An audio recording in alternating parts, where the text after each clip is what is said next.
Hey, so glad you see the power of the voices, the ideas, and the insights that are for sure shaping the future of the automotive aftermarket. Now, there's only one Remarkable Results Radio podcast. I know you know that. We're aftermarket approved, and that's a guarantee. Carm Capriato here. Hi, the Aftermarket Podcast Guy. Now, today we're going to talk about websites and optimizations with Brian Walker from Shop Marketing Pros. We're going to talk about the basic core principles of SEO, search engine optimization. Now, sure, you may let your marketing company worry about this, but you shouldn't abdicate your role in knowing what works to ensure your optimization. Brian has a strong aftermarket pedigree, having been a former Mercedes Benz Master dealer tech, and he was ASE certified with L1. Brian will dive into websites, quality content, search engine, Google's algorithm for search intent, marketing, and many more areas that will help you improve your website. Two great partners, by the way, bring you today's episode, Virtual Apex and Shopware.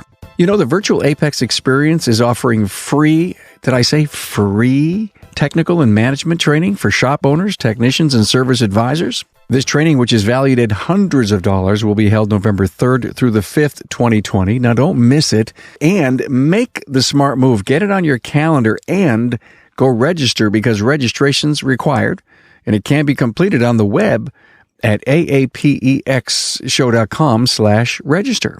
Are you looking to transform your shop with the only management system that will give you more profit and more time? Well, find out how shops using Shopware are driving up their profit with more efficient staff and happier customers. Go online and visit getshopware.com for a free demo. Tell them Carm sent you.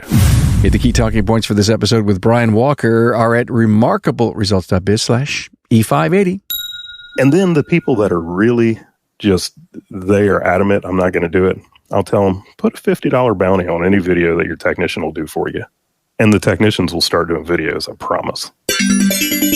Hey, more with Brian Walker in a minute. Now, are you watching the new show, AftermarketWeekly.com? We have so much fun. It's a live show every Tuesday at noon Eastern Time. Now, watch it on the website while it's streaming live or on all my social media sites. Every episode's archived on the web, so you can watch it over and over again at aftermarketweekly.com. Now, besides great short topics and working with a co-host, you get a live shop tour. We've been to shops all over North America, and you may just take a great idea from one of them. aftermarketweekly.com, don't miss it. Hey, this podcast is designed for the forever student, the constant tweaker, the business innovator, and the striving successor. Does it sound like you? I bet you. Enjoy. Hey, a warm welcome to Brian Walker, co-owner, Shop Marketing Pros. Hello, Brian. Hey, Carm. How are you? I'm great. How's my friend Kim? Oh, she's doing wonderful, as always. Kim and Brian Walker. Great people, good friends, good company. SEO.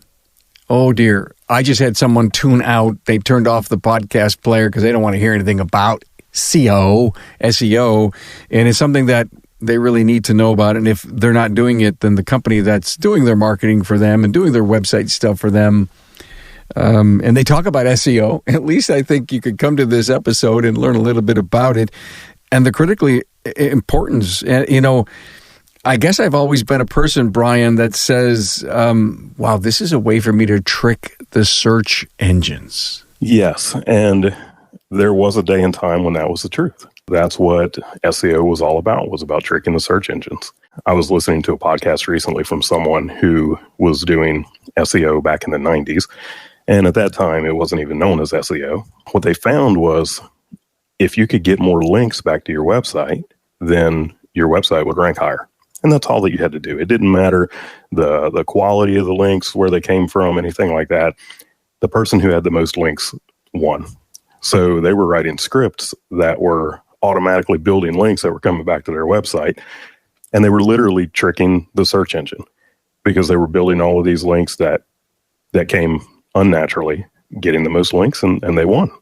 Isn't it about when you try to fox the system and go around it, they figure it out and they keep, and we're always saying, well, there's a new algorithm, there's a new this, so you can try to trick all you want, but somehow they catch up to you, right? They do. They're incredibly smart. I mean, it's 2020. We're talking about artificial intelligence. It's not just the future, it's the present. And they are using artificial intelligence to make the search engine think like a human would. And when they index all of these websites, when they look at everything that's happening, they can tell that, okay, this isn't natural. These links that are pointing from over here, they're not natural. They can see the white text on the white background. Okay, so they've written the code to be smarter than you or to be intuitive. Add 1 and 2 together and get 5. Well, that's a mistake. So there's so much going on under the covers to not only help placement, but to find fraud. Absolutely. Google is a business just like, most of the listeners, they're a business. They have to provide the best service out there. Google has to provide the best results. If there's a search engine out there that does a better job of providing people the results that they're looking for, then Google will, even though they seem like they are this, giant thing that can't fail. Well, if somebody comes along and does a better job than them, they will be overtaken. And they don't want that. They are building a machine that it's going to give people the best results based on what it is that they're searching for, where they're sitting at when they're doing the searching, the search intent, all of these different things that they put into place now so that when somebody goes to Google and they either type something in or they speak to their phone and they're looking for a result, whoever can give that person the most relevant result for what they're looking for, they're providing the best service. And that's what Google has to do, is they have to provide the best service. I love what you just said. You said the word machine. You referenced Google as a machine. And in my mind, that's a piece of hardware. In the literal sense, in that, everything is running off of a computer backbone, but it's also a machine in the rhetorical sense of, just what they've built. I mean, it is an absolute machine. It is a money-making machine. The intelligence that is coming out of Google, it is an absolute machine. It's amazing. If you ever went to a seminar and you listened to a Google AdWords person or just a Google person, it's actually scary what they know. Because if I wanted to go there for information on automotive, they could tell you leanings and trends. And I listened to somebody one day and I got scared. So if I was a DIYer and I had my own website, all I have to worry about is what? Just making sure I've got the right words on my page? So the words on the page are going to be arguably, not so much arguably, really they are the most important thing, is the words on the page. But there are so many other things that affect your Google rankings. But the ironic thing about it is that the words on the page being the most important are most often the most overlooked piece. Okay, so we're marketers. And the thing is people who do search engine optimization are marketers. And people want to believe that there are these secrets, these super secrets that only certain people know, that if you don't know those secrets, your website's never going to rank. And there are, I don't want to call them secrets. There are certain things within the industry that you have to know, but everybody within the industry knows it. Some of them do it the right way, some of them do it the wrong way. But search engine optimization is truly about making your website the best resource for the searcher. And that's going to come down to the content that's on your site. So we would have you believe that it's all about the links that we build to the website and getting the correct link. And look, those things matter. They really do. We would have you believe that it's about the technical aspect of SEO and what we're doing in the back end of the website that you can't see. And again, those things do matter. But without the right words on the page, none of that stuff matters. When you are building a website and you want it to rank for a certain topic, you have to put good information about that topic on the website. And not just good information in the fact that the information, presents about a topic properly, but it needs to be the information that people are actually searching for. It needs to be not only quality information, but it needs to be relevant information. So when you build the website that is the most relevant, and in addition to that, you put into place the other things, like the technical SEO, getting some good, naturally occurring backlinks to your website. When you start putting all of those pieces into place, which there's a lot of them, but when you put all of those pieces into place, your website can't help but outrank your competition. Well, so when you say it's the words on my page, if I'm trying to get, reliable automotive service in my town, someone would type that into a Google search. Do I have to have those exact words on my page? You do not. Google's algorithm uses a search intent. They're able to understand what it is that the person is searching for.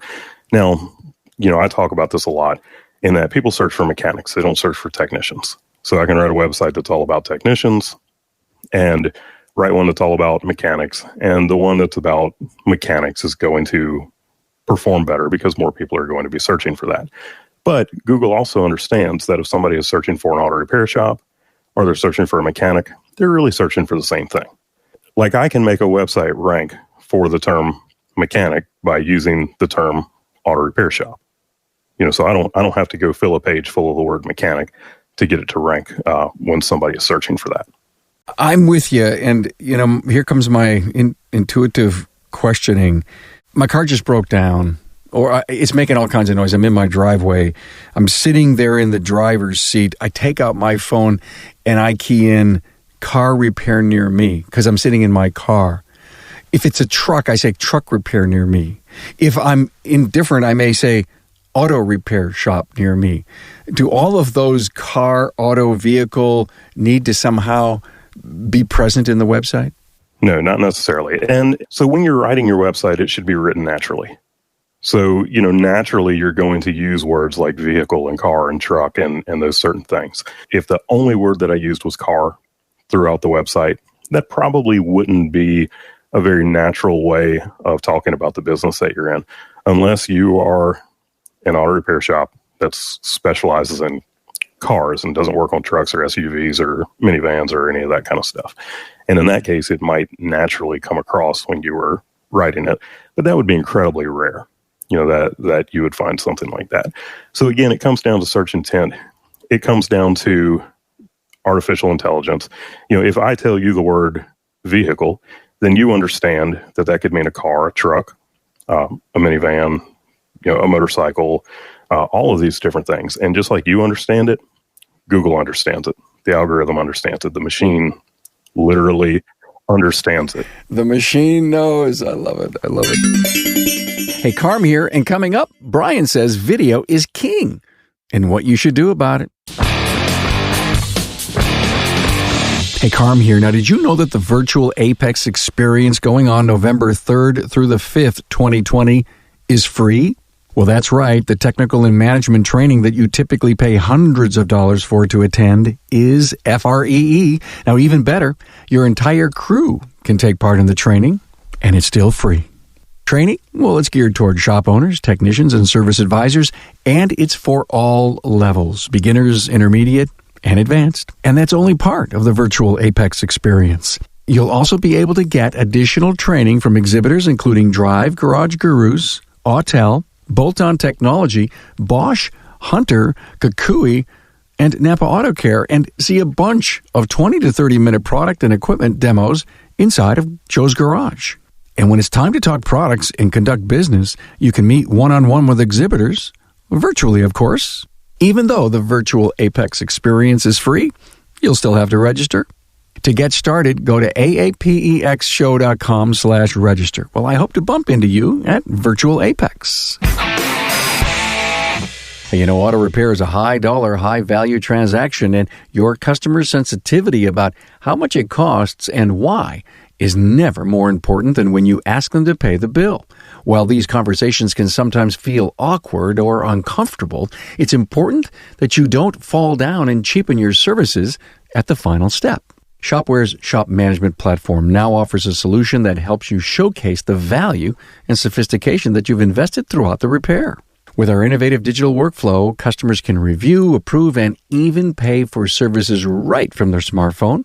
Let remote pay work for you and improve your customer experience. Get started today. Visit getshopware.com for more information and to request a demo. So if I'm in Atlanta or I'm in small town USA, Is there a difference on how you would approach SEO?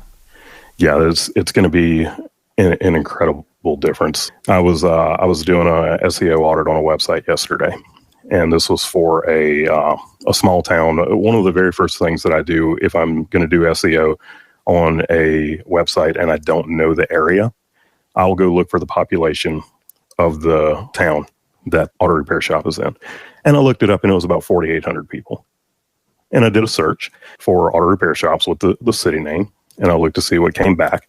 And there was literally one relevant return on that search for an actual auto repair shop in that town. So I can look at that and say, gosh, I don't have to do much at all to get this website to rank. Just to get it to rank number 2, basically the only thing I have to do is build the website. And then if I do some things a little bit better, I can get it to outrank that website that's in the first place. But when they have an auto repair shop that's in a town like Houston or Atlanta or something like that, oh man, we're talking about something completely different. That is a whole different animal. We have to build a lot of high quality content on that site. Everything has to be perfect. The technical aspect of SEO needs to be perfect. We need as many good quality links pointing from other sources back to that website as possible. We have to be answering questions that people are asking so that when people are searching, that website is coming up. The website needs to change often. There needs to be, it shouldn't be a static website. Everything has to be perfect, and then you still may be lucky to get into the top half of page 1. The age of the domain matters. Really? Explain that to me. If a domain name, which the domain name, for those who are listening that may not understand, that would be the www.whatever.com. Yeah, the day that I bought it, that I owned it, right? Yep. So the age of that domain is a factor in ranking. So if you've got a website that's been, or an auto repair shop that's been around and had a website for 20 years, and that domain name has been in constant use, and then we have a brand new auto repair shop that comes into town, we build them a website, it is going to take a long time to be able to overtake that older domain name. The legacy rules. But the legacy rules only if the bots that are reading it and that has relevant content. I mean, if I had a website for 20 years and I hadn't done anything with it, it's probably not going to rank well. You might be surprised. Really? There's no written rule to this, but we have found, it almost feels like there's some kind of, call it a grandfather clause or something with the search engines that, the older websites are able to get away with things that you can't do on a new website.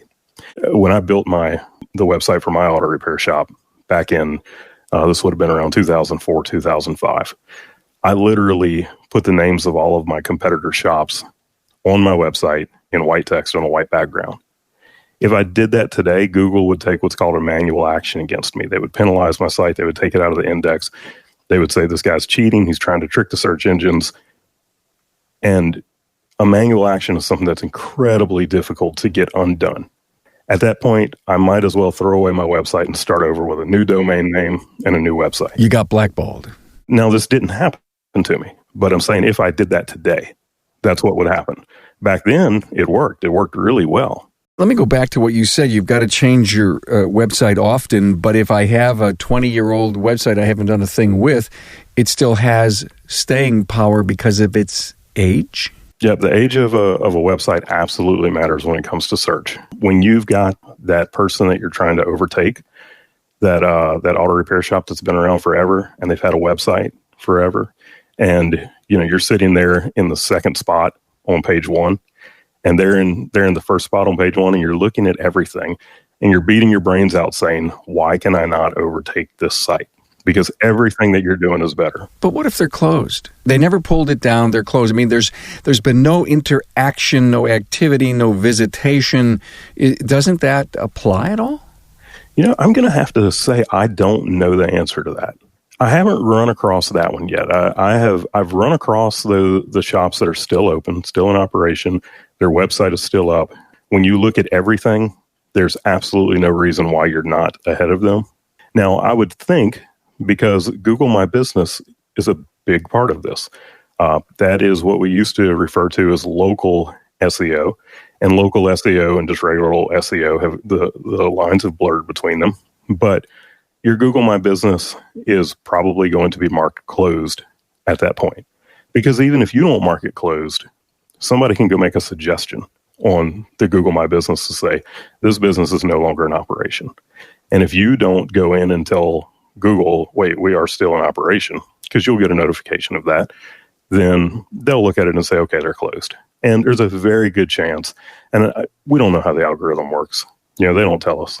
But there's a very good chance, I would think, that that website would fall out of the index eventually.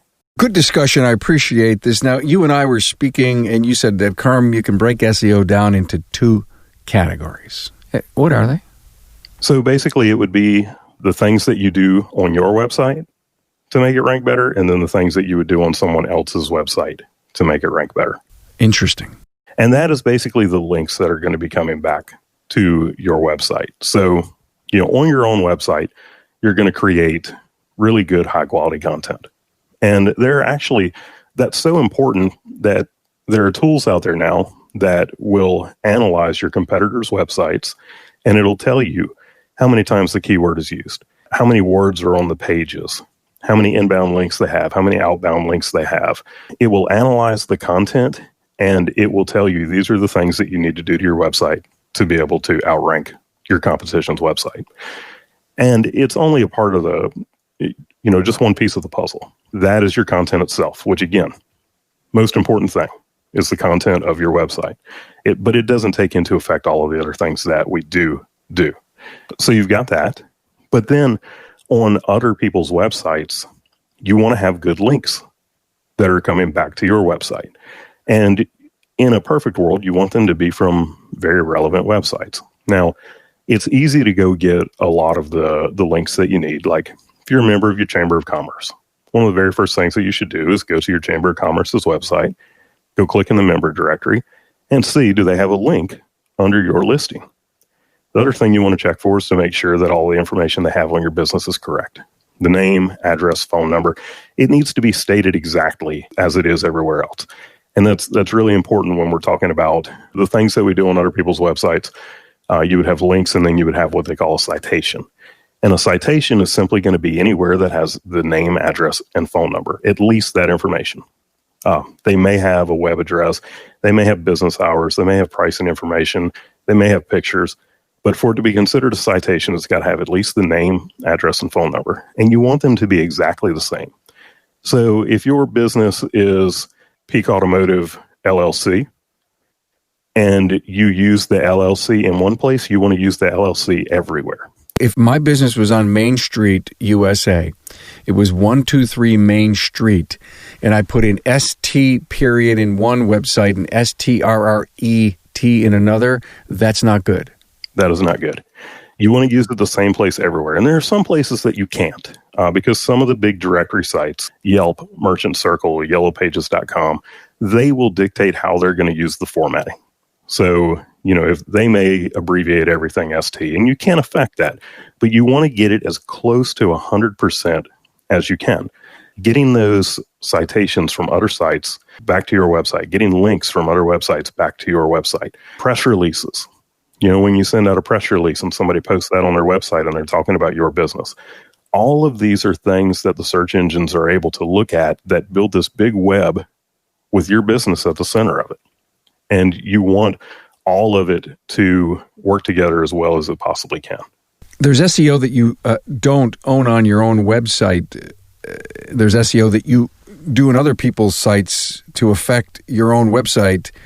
And is that what you were talking about, that these other sites that link back to you, right? That's what you're saying. Yep. Like not all websites are created equally. So when you get a link from a website, if you get a link from a powerful website, then it's going to help you out more. And some of the gold standard links that you could get would be a .gov website or a .edu website. But you also want to make sure, again, that these websites, that they naturally should be linking back to you. So if you have a link back from an automotive trade publication to your auto repair shop, it makes perfect sense. If you have a link from a local Chamber of Commerce directory back to your website, it makes perfect sense. But if you have a link to your website from a cooking website in India, it doesn't make sense. And it's not necessarily going to hurt you.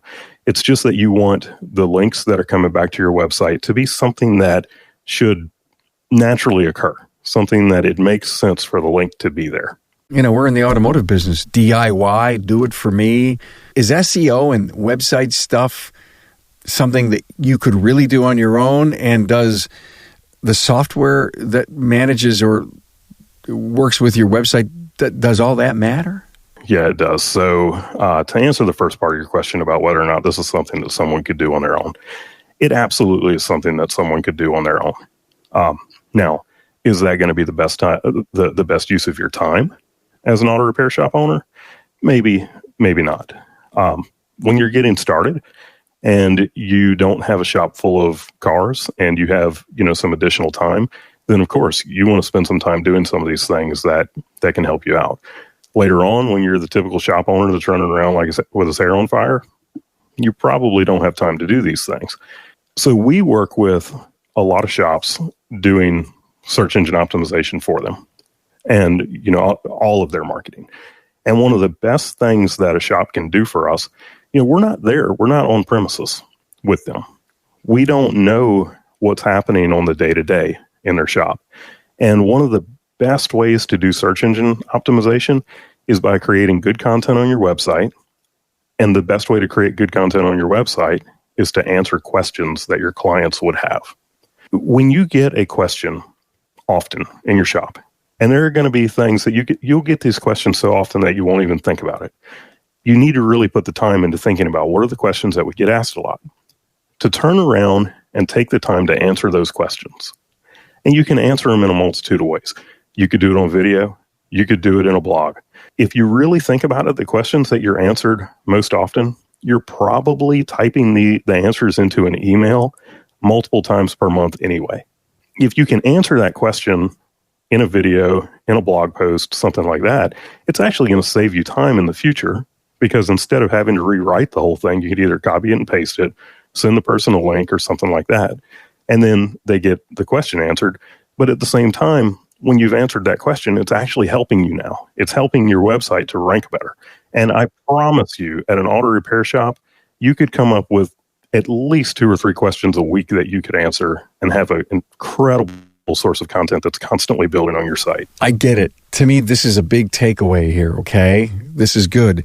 So if I'm going to write a blog on a concern, a problem that's going on with customers, kind of, if you will, something's trending, say TPMS, tire pressure. Do I have to worry about the exact words that I write in that blog, or do I just write it conversationally and just let it go?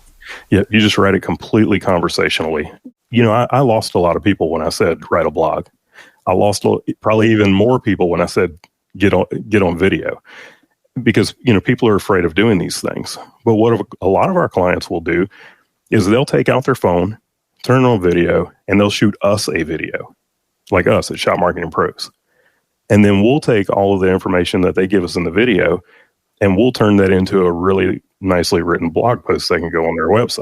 I'm not saying that as in you need to use us to do it, because there's writers all over the place that will do this stuff for you.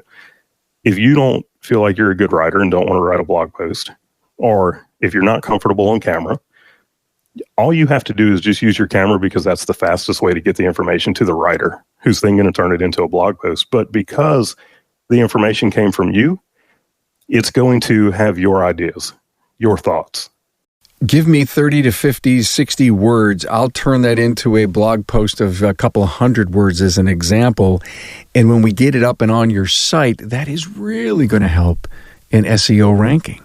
Exactly. Because we're building a website now that whether somebody is searching for the exact thing that your blog post was written about, that almost doesn't matter, because what you're doing is when you write this type of content, you're getting words in there that you would have never gotten into your website otherwise. You're getting things in there that you don't even realize you did when you put the blog together. You weren't thinking about the fact that I wrote this statement and put it into the blog. And the other thing that you're doing is you're really solidifying to the search engine that this is a website about auto repair. You love talking about this whole thing, don't you? I do. It's something that I'm passionate about. Anybody who's ever been to one of our classes has heard me talk about this before. I believe that video is the king of everything when it comes to especially small business marketing, because it's incredibly easy for someone to do. All that you have to do is get yourself to the point that you're not afraid to be on camera. Because at any moment, I can pull out a phone, take a video of myself talking about something, and then I can post that video to social if I didn't just go Facebook Live, because once you get really comfortable about it, you'll just go live. But if I didn't go live, I can post it to social later. I can upload it to my YouTube channel. I can turn it into a blog. I can take pull quotes from it and make graphics for social media. I can put it in my email marketing. Like, it's one piece of content that can be put in all of these different places. So now not only is it working for you for SEO, but it's also working for you on your social media and in your email and everywhere. So somebody comes up to you in the class and says, I heard you, Brian, but I can't do it. And do you basically say, but you gotta, because you're running a business in like 2020 where the machine cares about what you do or say. And if you want to be on the first page in any search, this is a tool. Let's go. Listen, I'm going to come to your shop. Give me a tour of your toolbox or your people's toolbox. And then in the back room of all the scan tools and all the computers that you have, those are tools. We need this tool. Yeah, I do. I tell people you basically need to get over yourself. And we will give them some tips on how to do that. Because the thing is anytime that you get on video for the first time, you're going to be bad. It's going to be bad. But the more you do it, the more comfortable you'll get. So we'll tell people, just start shooting the videos and don't do anything with them. But get in the habit of shooting the videos. And then you'll eventually get to the point where you're comfortable with it. And you'll be like, okay, I'm willing to post this one. And again, you can do things like what I was talking about, where we don't necessarily post it publicly, but we share that with the writer, who then turns that into some good content. And then the people that are really just, they are adamant, I'm not going to do it, I'll tell them, put a $50 bounty on any video that your technician will do for you. And the technicians will start doing videos, I promise. How cool is that? I mean, that is a great, great idea. You know, what's going on in the shop, or, the newest challenge today. I mean, think about how many really cool and different cars that come in someday that people need to know that you work on. And not only that you work on it, but when you start doing these videos and you show people how you do things differently, let's talk about a simple brake job, for example. You get a technician to go on talking about a brake job and showing the things that you do that most shops don't. Cleaning the brake rotors before you put them on the car. Cleaning the calipers and applying grease to all the correct points and telling them, we do this so that when you leave, you don't have brake noise problems. Simple stuff like that can be done in a 45-second video. And when somebody sees it, they're like, these people know what they're doing. I want them to work on my car.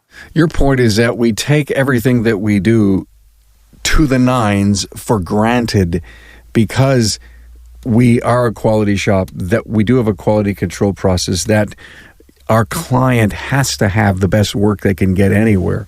And it's just who we are. It's our constitution. Yet, we're not telling our people that. We're not writing the novel. We're not explaining it in detail. And to shore that up with video and or blog posting not only helps SEO and the external image, but it's also great information to share. Yeah. I mean, you think about the last time you did a search, how many videos showed up at the top of the search results? Google owns YouTube. It's pretty common knowledge now. It's the second largest search engine in the world, and I wouldn't be surprised if it became the first largest at some point. And coming back to your point about the things that we take for granted, it can be the simplest things. The fact that you use a torque wrench when you put wheels back on a car. How many shops do that?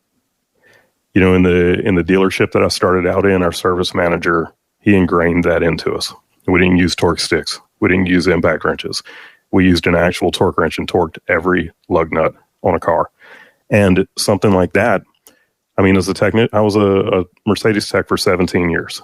By the end of that 17 years, it was like, this is the most simple, basic thing. Who cares about that? But when you take the time to just do a very simple video about something like that, to say, This is something that you can count on being done when your car's worked on at our shop. And here's why it matters. Because it might seem really simple. It's a simple act.